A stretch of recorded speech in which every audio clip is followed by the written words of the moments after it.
그리스 신화에 나오는 트로이 목마 잘 아실 겁니다. 그리스가 트로이 성을 10년 동안 정복하지 못했습니다. 이 함락시키지 못했을 때의 마지막 카드를 준비하는데 거대한 목마를 남겨둔 채 모든 병력이 배를 타고 퇴각하는 것처럼 그렇게 연기를 합니다. 트로이 사람들은 멀어지는 그리스의 배를 보면서 우리가 결국에 승리했구나 그렇게 생각을 하고 전쟁에 승리한 전리품으로 남겨진 그 큰 목마를 성 안으로 가지고 들어오게 돼요. 그날 밤의 결과가 여러분들이 잘 아시는 대로 트로이 사람들은 잔치를 벌이면서 환호하고 있는데 그 뒤로 잠든 사이에 목마 안에 숨어있던 그리스군이 거기서 나와서 트로이 성을 함락시키게 됩니다. 이 트로이의 비극이 단지 눈앞에 보이는 그리스의 후퇴를 믿었던 방심과 교만에서 시작이 됐죠. 오늘 본문 아이성에서의 반전 드라마가 딱 그렇습니다. 이스라엘 백성들에게 뼈아픈 실패의 장소, 패배의 장소가 아이성인데 그게 눈에는 작은 패배 같았지만은 백성들의 마음이 녹아내릴 정도로 그 아이성의 패배가 이스라엘에게는 충격이었고 낙심이고 또 슬픔이었어요. 그런데 하나님께서는 실패의 자리에 주저앉아 있는 이스라엘에게 다시 일어나서 그곳으로 다시 돌아가고 다시 시작해라 말씀을 하십니다. 그 전략이 우리가 읽었던 여호수아 8장 앞에 1절부터 저희 본문까지 쭉 진행이 되는 것이죠. 겉으로 보이는 또 눈에 보이지 않는 이 영적 전투의 현장에서 하나님께서 어떻게 실패를 다시 바꾸셔서 이스라엘을 회복시키시고 대적들을 무너뜨리실까?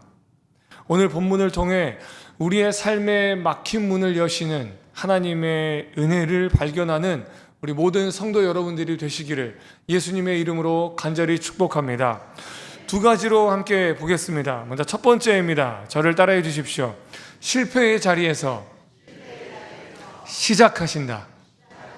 우리 본문 10절 말씀을 함께 읽어보겠습니다. 시작. 여호수아가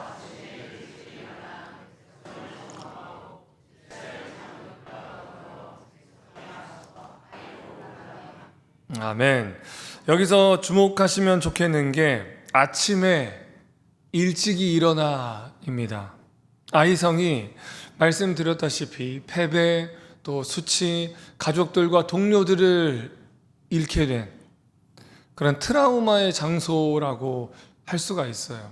당연히 여호수아와 이스라엘 백성들은 굳이 이 작은 성 멸망시킬 필요 있나? 차라리 그냥 돌아가서 다른 큰 성읍들을 먼저 멸망시키자 이렇게 생각하고 싶었을 겁니다.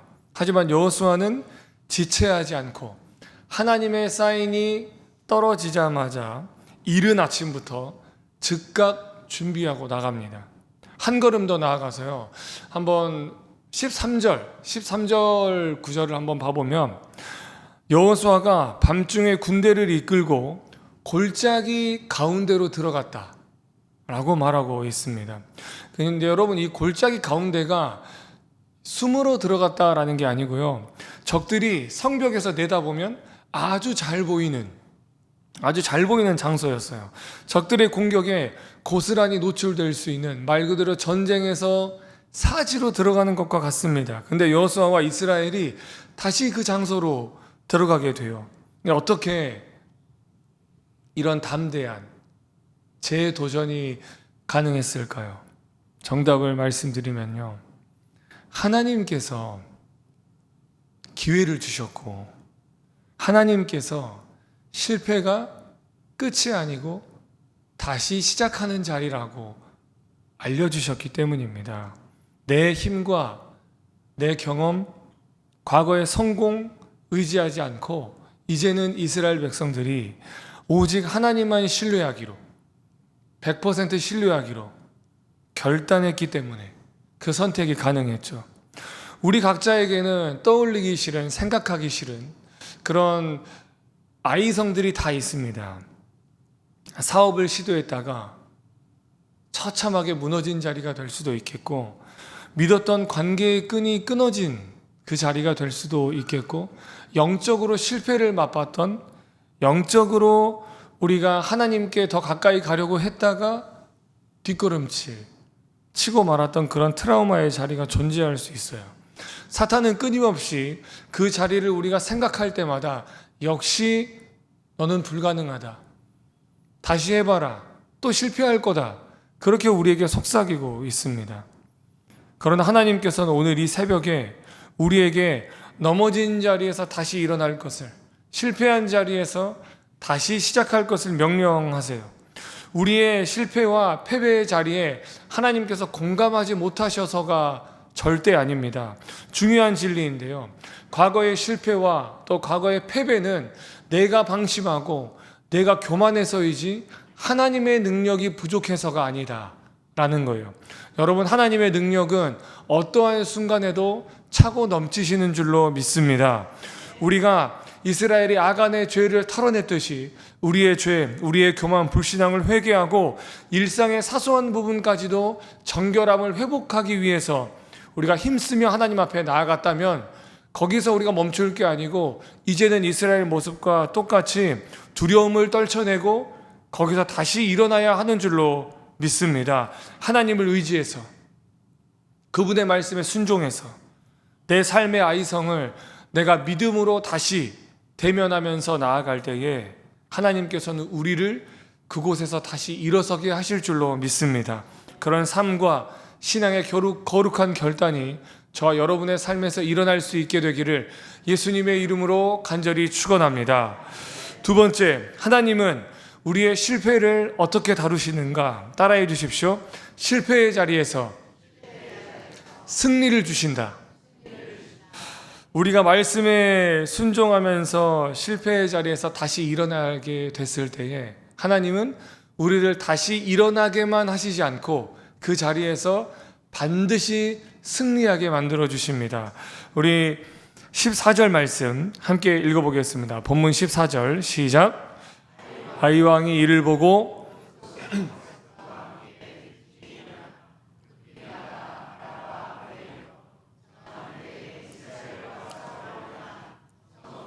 매복한 아멘. 여호수아가 도망치는 척 유인 작전을 펼치니까 아이성의 왕과 백성들도 그거 보고 식전 대바람부터 똑같이 일찍이 일어나가지고 쫓아나가기 시작합니다. 이게 재밌는 장면이에요. 이스라엘이 순종을 위해서 일찍이 일어났다면 아이성 사람들은 교만하고 흥분해서 일찍이 일어난 겁니다. 눈앞에 도망치는 이스라엘 보고 그래, 그럼 그렇지, 역시 우리가 또 승리할 거다, 완전히 착각에 빠져서 출전하는 거죠. 그 착각의 결과가 뭐냐? 그러면 17절을 한번 보십시오. 17절에 아이성 사람들이 이스라엘을 추격하느라 성문을 열어놓고 뛰쳐나가는데요.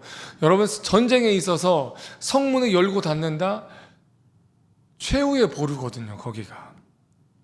전쟁에 나갈 때 성문을 닫는 건 아군의 본진을 지키는 기본 중에 기본입니다. 하지만 흥분하니까 눈앞에 작은 성공과 눈앞에 작은 승리의 눈이 먼 순간 기본을 놓치는 치명적인 방심을 저지르고 마는 거예요. 아이성 사람들은 눈앞에 이스라엘만 보았지 서편 뒤쪽에 숨어있던 매복한 사람들은 보지 못했습니다. 하나님의 히든카드였거든요, 그거. 영적으로 눈이 멀게 되는 상황이 지금 벌어지는 거죠. 그런데 여러분, 성문 열어두고 방심했다가 처참하게 무너지는 아이성 사람들의 모습, 어디서 우리가 본 장면 아닙니까? 바로 직전 7장에서 여리고 성을 무너뜨린 그 상황에서 방심했다가 아이성쯤은 우리 쉽게 이길 수 있지, 그 뒤에 쓰라린 패배를 맛봤던 이스라엘 모습과 똑같은 장면입니다. 사랑하는 성도 여러분, 내 안에 교만, 내 안에 영적인 안일함을 정말 여러분 조심하시기를 바랍니다. 늘 경계하셔야 돼요. 그리스도인이 무너지는 수많은 원인들이 있는데 그 원인들의 결국의 근본적인 원인은 항상 내 밖이 아니고 내 안입니다.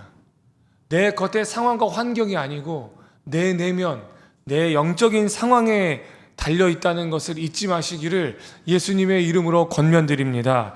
동시에 하나님께서 일하시는 방식을 우리가 함께 기억해야 돼요. 우리가 말씀 앞에 철저하게 낮아지고 우리가 말씀 앞에서 철저하게 회개하고 순종한다면 하나님께서는 내가 적들의 대적을 어떻게 해보려고 하지 않아도 대적들의 눈을 가리시고 그들의 교만, 그들의 방심을 역이용하셔서 승리케 해주십니다.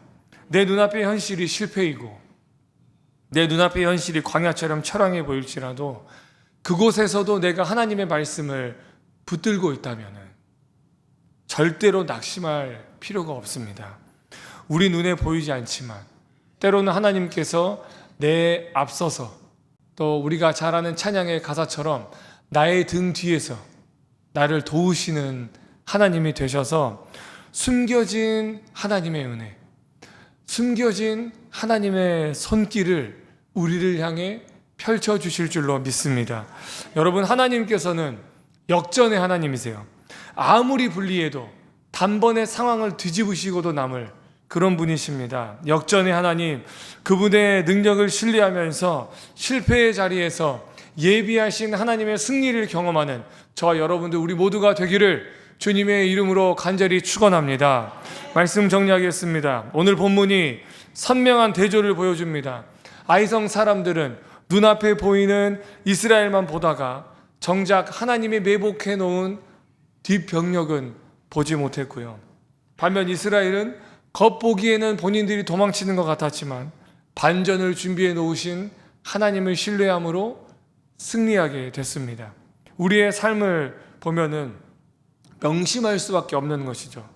내가 말씀 앞에 순종해서 그 순종의 자리에 서 있다면 어려운 현실은 패배가 아니라 대적을 무너뜨리기 위한 하나님의 계획 가운데 있는 것이고 나는 하나님의 계획에 동참하고 있는 것이다. 이걸 여러분 명심하시기를 바랍니다. 내 삶의 무대 뒤에서 늘 완벽한 타이밍에 반전을 준비하고 계시는 하나님을 믿고 또 기대함으로 기다리시기를 바랍니다. 세상에서 한 주를 시작하는 이 월요일 새벽에 역전의 하나님을 신뢰하면서 여러분들이 하나님 앞에 이후에 기도하실 때에 하나님 저에게 승리를 주세요 라고 기도하시기보다는 하나님께서 이미 앞서 승리하시고 승리를 예비하신 줄 믿습니다. 제가 그 승리의 순간에 맛볼 때까지 패배의 자리에서 주저앉지 않고 끝까지 일어서서 하나님을 신뢰함으로 나아갈 수 있는 하나님의 영적인 군사가 되게 해달라고 간절하게 기도할 수 있는 우리 모두가 되기를 예수님의 이름으로 간절히 축원합니다.